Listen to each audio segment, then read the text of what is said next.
The hair-raising adventures of Sam Spade, detective. Brought to you by the makers of Wild Root Cream Oil for the hair.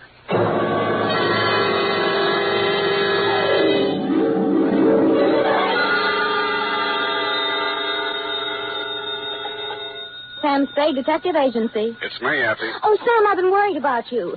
Sid Weiss was just on the phone, and he says digging up a corpse without a permit is against the law. It's all right, Effie. I just dug him up to say hello and put him back again. Oh, Sam. I'll be down in a couple of minutes to dictate my report, sweetheart.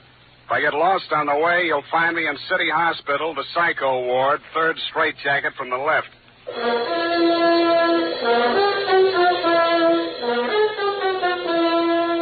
Dashiell Hammett, America's leading detective fiction writer and creator of Sam Spade, the hard-boiled private eye, and William Spear, radio's outstanding producer-director of mystery and crime drama, join their talents to make your hair stand on end with the Adventures of Sam Spade.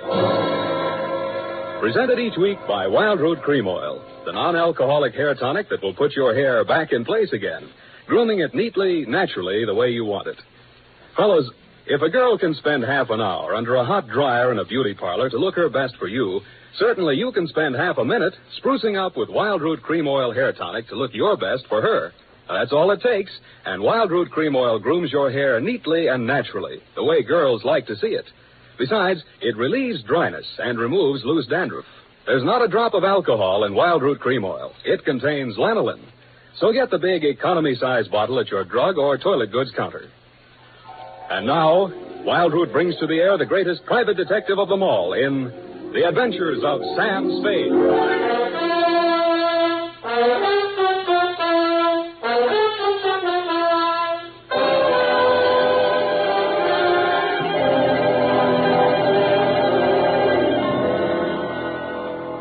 Date, August 2nd, 1946. To Mrs. Gregory Denov. Subject, death of Dr. Denov. I was sitting in my office with nothing to think about except a horse named Corkscrew Jr. My secretary, Effie Perrine, came in and said there was someone outside. I didn't look up from the dope sheet, so she said it again. Someone outside, Sam. What's he look like? Blue double-breasted custom-made suit, Countess Mara tie, hand-tailored shirt, English shoes, hand-trimmed Van Dyke. Get me a blank check and send him in. Okay, Sam. Please come in. Mr. Spade will see you now, sir. Thank you. You are Mr. Spade, Sam Spade. What can I do for you? I'm Dr. Gregory Denov, a psychoanalyst. I need your help. Lie down, doctor, and tell me all about it. I see you might also be noted for your sense of humor as well as your discretion. Who told you I was discreet? A man named Nicolaitis. Well, you tell Nicolaitis I think he's cute, too. What else does he say about me? That I can trust you with $10,000. Oh. Is this Mr. Nicolaitis one of your patients? No, he isn't. As a matter of fact, he's gotten possession of some private records of mine. Well, it's rather involved. Nicolaitis is shaking you down, and he picked me as the middleman, is that it? This is not an ordinary case of blackmail. Blackmail is blackmail, even if you do it in Technicolor. Well, as you may know, a psychoanalyst keeps a faithful transcript, a detailed record of everything a patient says during consultation, no matter how intimate or shocking. Yeah? This man, Nicolaitis, has managed to gain possession of a copy of one of these case histories. The patient is a very celebrated person, and should this material be divulged, it may have very serious consequences for both my patient and for me. Doctor, your best bet's the San Francisco Police Department. No, that's out of the question. Then I'm afraid I can't help you. Why not? Nicolaitis said I'm a private detective. When I take on a client, I take on his troubles.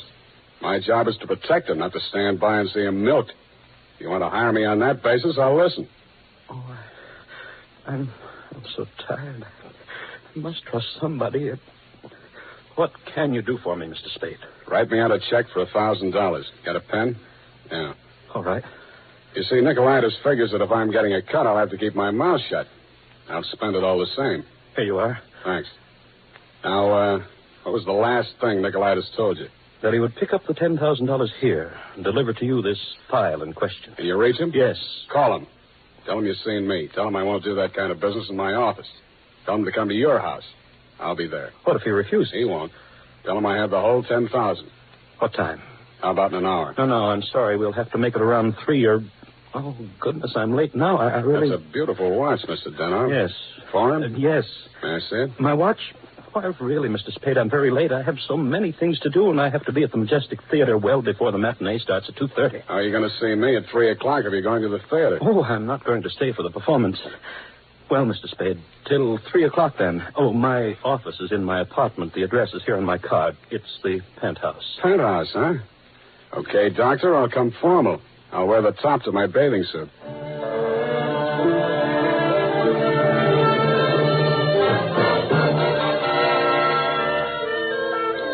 I left my office around 2:30 and started walking up Nob Hill.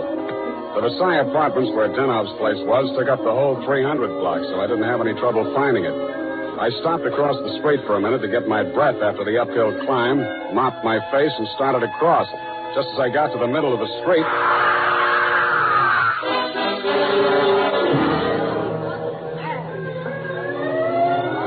The crowd was packed in so close around I couldn't see who'd done the Brody, but I had a pretty good idea. The cops had the sidewalk roped off and guards posted at the building entrance. It took me maybe 20 minutes to elbow my way through and show my credentials. Sergeant Levine had the front door, so they let me in. Lieutenant Dundee of Homicide met me at the door of the penthouse. Hiya, Sam. What do you want? I want to see Dr. Denov. The doctor's dead. Dead? Yeah. He's my client. They can't do this to me. How? Hit a Brody out the window. What are you here for? To see his wife. Okay with you? Why not? She's inside. Thanks. Mrs. Danoff, please. With all due respect for your grief, I must have the keys to the cabinet where Gregory kept his confidential files. You realize that you wished me to take charge of his patients and that I am responsible. All this police and so on. We must get those files out of here as soon as possible. Yes? My name is Spade. I am Dr. Zoya. I was poor Dr. Denoff's oldest friend. If there's anything I'd like to see you, Mrs. Denov, alone. But you police have already asked her so many questions. You see, she's not in the... I'm not with the police. I'm a private detective. I was working for Dr. Denov. A private detective? He was in trouble, you see. You see, Dr. Sawyer, the police won't believe me. Mr. Spade, you'll tell them. You'll tell them he didn't commit suicide. Well, Mrs. Denov, I guess that takes care of everything here. It's clearly suicide. Oh, idiot. Blind, stupid idiot. Suicide. My husband, he treated suicides. He would never... No, please. It will be all right, my dear. I'm sorry. She's hysterical. Yeah. If I had the time, I would... Tell them. Please, Mrs. Dano. The undertaker has been arranged for burial at 7 o'clock, Beit Israel Cemetery. Now, please, the key to Gregory's files. Here, take it and go. Go ahead, all of you. Okay, we'll call you later. Oh, I'm so sorry, gentlemen. This hysteria, a simple traumatic condition. If I only had the time. Who can I turn to? Who will help me? You think it's pleasant? You think my husband would rest if they said I committed suicide? What shall I do? What shall I do? What shall I do? Oh, you... Dr. Zoya didn't have the time, neither have I. You think it's murder? Who do you think killed your husband? To name someone. That's a very serious charge, Mr. Spade. Goodbye, Mrs. Denov. Constance Brent. You mean Constance Brent, the actress? Yes. Yes, she was his last patient this morning. She had threatened to kill him before. How do you know? My husband said so. To you? Well, he'd written it down on his notes on her case. Once before, she'd almost pushed him from that same window. How about your husband and Miss Brent? Oh, I knew she was falling in love with my husband. That always happens. They call it a transference. But in this case... Your husband told me Miss Brent was acting in a play this afternoon over at the Majestic. Yes, Midsummer Night's Dream. But she was here. I know she was here. Miss Ray, the receptionist, was coming back from lunch when she heard voices arguing inside. And she was sure it was Miss Brent's voice. Show me the doctor's case history on Miss Brent. I can't. It's missing. As soon as it happened, I went to the files. I meant to show it to the police. Who could have taken it? Constance Brent was the last one in that room before he died. Yeah. When did you see Nicolaitis last? Nick who? Skip it. Where can I reach you in case... For the next couple of hours, I'll be at the Majestic Theater. I want to see how good an actress this Constance Brent is.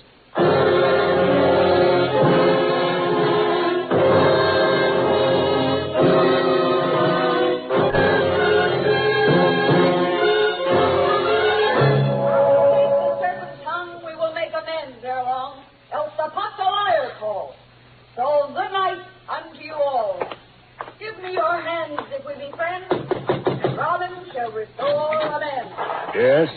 Miss Constance Brent's dressing room? What do you want? I want to talk to Miss Brent. Well, you can talk to me. I'm her husband. So you're Mr. Brent. I'm Jonathan Wallace. She's Mrs. Wallace. Now, what do you want with my wife? I've come to tell her that Dr. Denov is dead. Are you sure? You tried falling from a 12th floor window sometime. Well, that's the best news I've heard this year.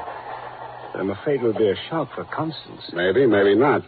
She was the last person to see him alive, as far as anybody can make out. Are you from the police?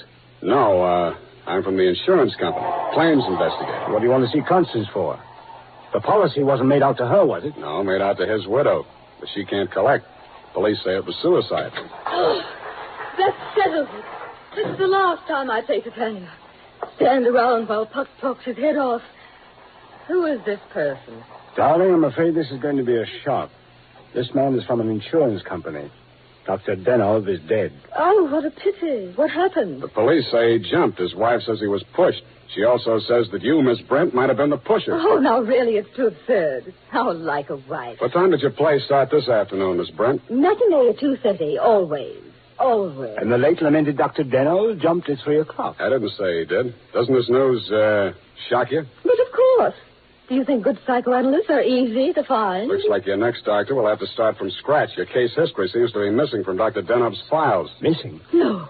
What is it? Has a man named Nicolaitis been in touch with you? I've never heard of him. Chances are you will. Does he have Dr. Denov's notes on my case? Could be. This is frightful. Hot reading, huh? You seem to know this person, Nicolaitis. Get that file for me, and I'll pay you well for it. Just a minute, my lovely Titania. We don't know who this man really is. He might even be Nicolaitis himself. Let me see your company credentials. Now, what do you know? Somebody picked my pocket. My wallet's gone. I thought so. All right, you tell me who you are. I'll call the police. Oh, no, Jonathan. No police. Let's get off the merry-go-round. My name is Spade. You'll find me in the phone book under S. My office is open until 6 o'clock. And if a man answers, don't hang up. It'll be me.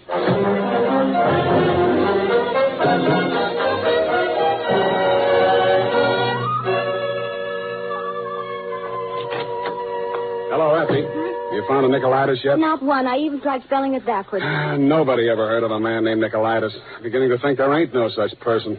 Pardon me, do I hear my name mentioned? I'm Nicolaitis. Sam, I still think you're right. Come all the way in, Mr. Nicolaitis. Sit down. Oh, thank you. If you need me, Sam, just scream. What can I do for you? Oh, I've come for my money. What money? For the $10,000. You remember the $10,000? Refresh my memory. Oh, Dr. Denov, the gentleman who visited you this morning? Oh, that $10,000. Oh, you see, you remember now. Yeah, it all comes back to me now. You were supposed to deliver something for the money. Since Dr. Denov is dead, that is no longer important. You will give me the money, please, and I will not disturb your afternoon any further. Suppose I refuse? Oh, that would grieve me. In my grief, there is no telling what I might do. Dr. Denov's dead. There's nothing more you can do to hurt him. Oh, never would I attempt to hurt poor Dr. Denov, but in my sorrow, it would be so great if I should be forced to hurt the woman he loved. After all, as Titania says, these are the forgeries of jealousy. Titania, huh? Ah, yes. Midsummer Night's Dream. Act 1, Scene 18. I'm a little rusty on my Shakespeare. Oh, you are indeed, Mr. Spade. Titania doesn't appear until well into Act 2. She doesn't, huh? Yeah. Yeah, that's right. Yeah.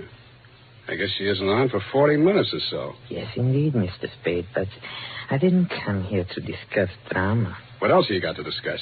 When Dr. Denov died, your market died with him. That is a very unprogressive view, Mr. Spade.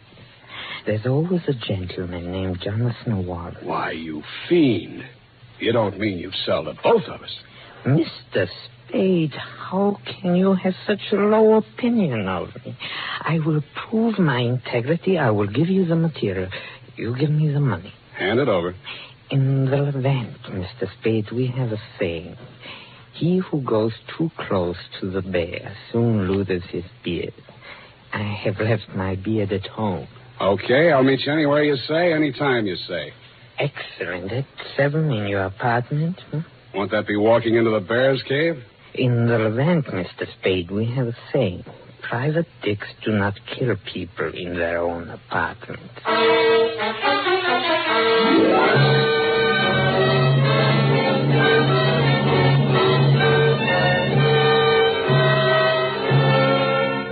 It was then 6 p.m.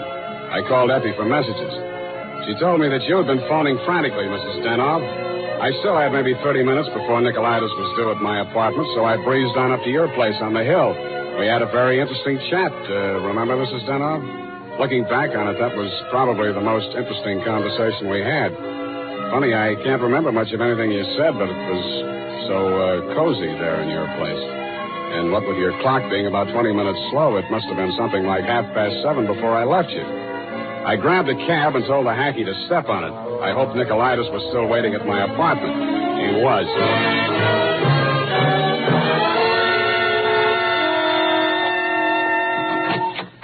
Mr. Nicolaitis, I'm sorry to be late.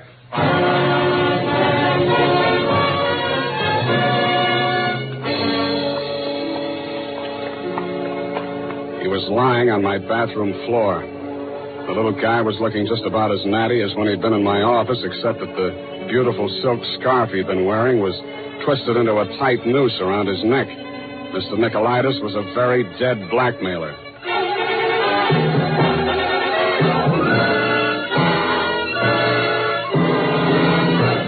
The makers of Wild Root Cream Oil are presenting the fourth in a new series of programs bringing to the air for the first time the adventures of Dashiell Hammett's famous private detective, Sam Spade.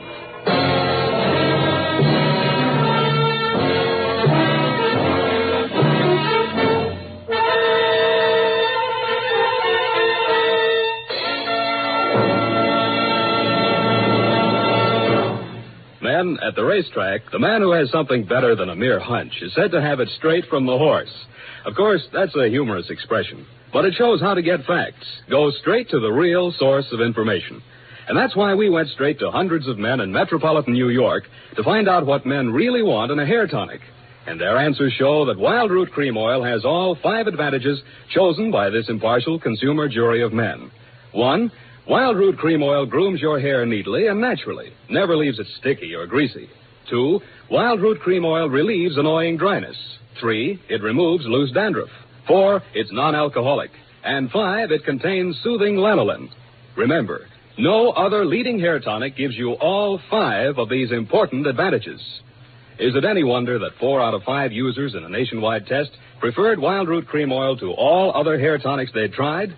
So next time you visit your barber, ask for Wild Root Cream Oil and get the big economy-size bottle of Wild Root Cream Oil at your drug or toilet goods counter. And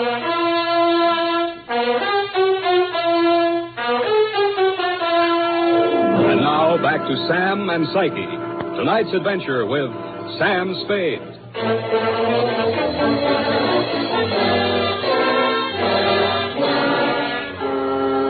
His eyes were open, and he seemed to be looking right at me as I bent over him. The finger marks in his throat were too blotchy to be of any use.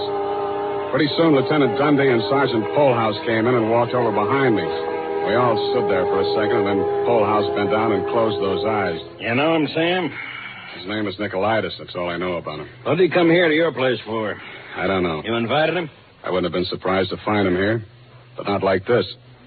You boys got a smear on him yet? Sure. He's an old customer of mine. Runs a photo lab. Photostats, microfilm. Microfilm. Nobody makes any sense. They're all screwballs, psychos, neurotics. What am I doing in the middle of this anyway? Sam, don't scream at us. We're just doing a job. Oh, I'm sorry, boys. This Dr. Denov was my client. Mental expert. That Denov probably had a screw loose somewhere and needed a psychoanalyst himself.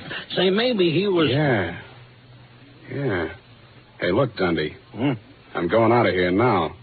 Do I call Sid Weiss and we go through all that again, or are you going to let me walk?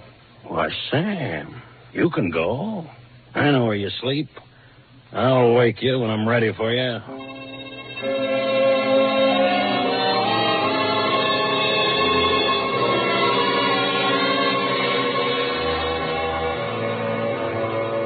Well, Mr. Spade? I want some answers, Dr. Zoya, and you're the guy who can give them to me. I'm listening. Just let the questions flow into your mind and do not try to repress any of them. Speak instantly, whatever... Okay, question number 1, without thinking. Do you think Dr. Denoff was a suicide? Well, I had not seen Dr. Denoff for many years. He had been my student in Vienna. I was his analyst, in fact. That's all very interesting, Doctor, but my question... Yes. Did poor Dr. Denoff commit suicide? I have reviewed all the material, manifest and hypothetical, and I came to the conclusion... No, it was quite impossible. You see, these paranoid... Okay, question number 2. Was Dr. Denoff in love with Constance Brent? I suppose I can now answer that question. When I arrived in San Francisco, I found him in great distress.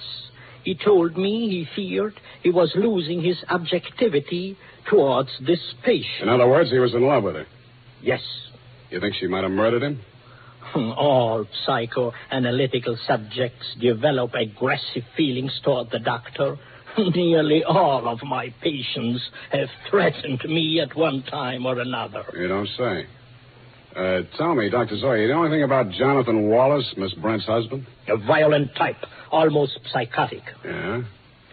How about you, Dr. Zoya? Could you have done it?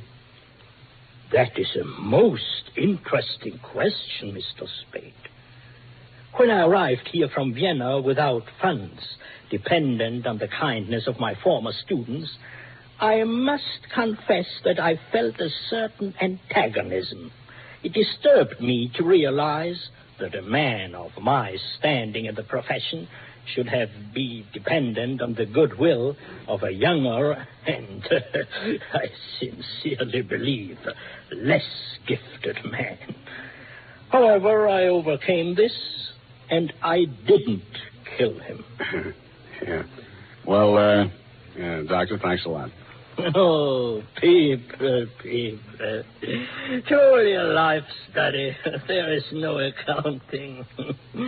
For instance, Dr. Denoff. He came to me only this afternoon with the strangest requests. Yeah? He gave me the gold watch which I had presented to him many years ago upon his graduation in Vienna. He had a patient waiting, and so had not much time to explain. Where is this watch? Please, I'm coming to that.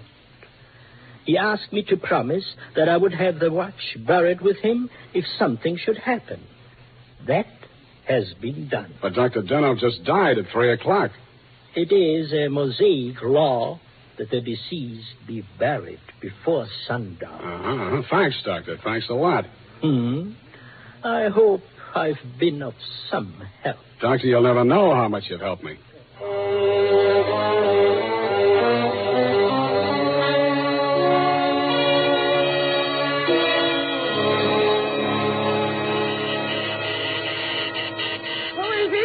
Spade. Oh, what's happened? I think I got the answers, Mrs. Denoff. That file on Constance Brent. Your husband knew that you'd been going through it. Mr. Spade. Shut up and listen to me. He took it out of the files, had it microfilmed for his own private records, and destroyed the original. Really? The man who did the microfilming was Nicolaitis. He delivered one print to your husband and kept another for himself. He was murdered in my apartment for the copy he used to shake down your husband. The killer now has that copy, if it hasn't already been destroyed. But we can still put our hands on the first strip of microfilm, which you delivered to your husband. This is astonishing. How? It's in the gold watch, which was buried with him. The watch that Dr. Zoya... That's right. Denoff made up his mind that whatever he knew about Constance Brent was going to go to the grave with him. What are you doing tonight? Nothing. And we got a date, sweetheart, you and I. I'll be back toward the wee hours. All paths lead to the grave. Ophelia, Act 6. Gregory's grave? But shouldn't we get a court order and have it done properly? The courts don't open until 10 in the morning, sweetheart, and Lieutenant Dundee's going to start asking me some questions about that stiff in my apartment before then. You see, baby, I can't wait.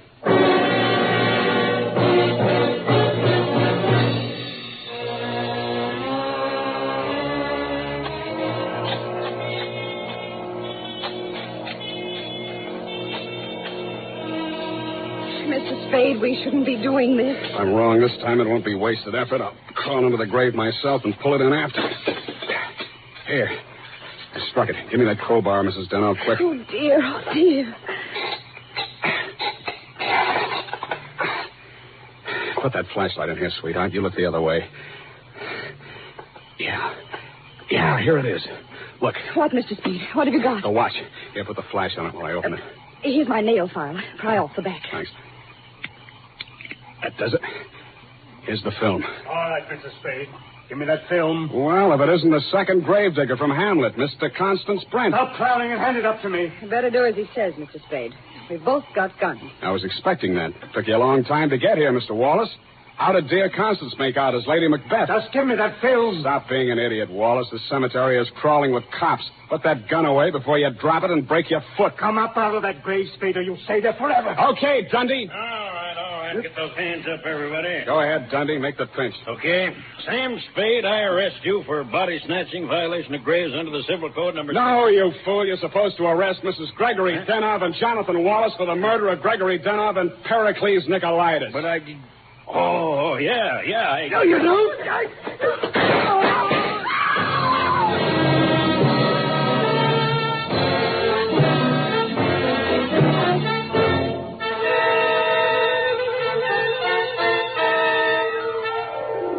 It was smart of you, Mrs. Denov, to make me late for my appointment with Nicolaitis. You did that so that Wallace could nail him in my apartment for the microfilm. You thought you could use that film to pin Denov's murder on Constance Brent. But after your late husband caught you tampering with his files, he added a few well-chosen words to it so that the film put the finger on you and your boyfriend, Mr. Wallace, in case anything happened to the doctor. So Wallace had to kill Nicolaitis. You weren't smart to push your husband out the window. That looked like suicide. You might have gotten away with it, Mrs. Denov, if you'd bashed your husband's head in with a bottle. That reminds me, Effie, pour me a drink. That all? Sign it, put a special delivery on it, and send it care of the matron to Hatchapee Prison. Go on, have one yourself. Oh, thank you. Here's how. Oh. You'll get used to it. Good night, Sam. Good night, sweetheart.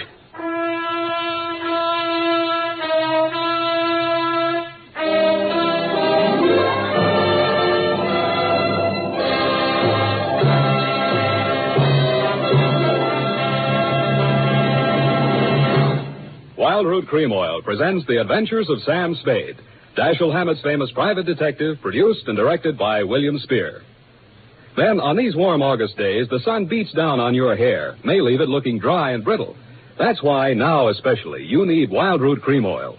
This grand non-alcoholic hair tonic has just what it takes for summer grooming. It contains lanolin, the soothing oil that's so much like the oil of your skin. Wild Root Cream Oil keeps your hair neatly in place, gives it the handsome, successful look that helps you get ahead on the job.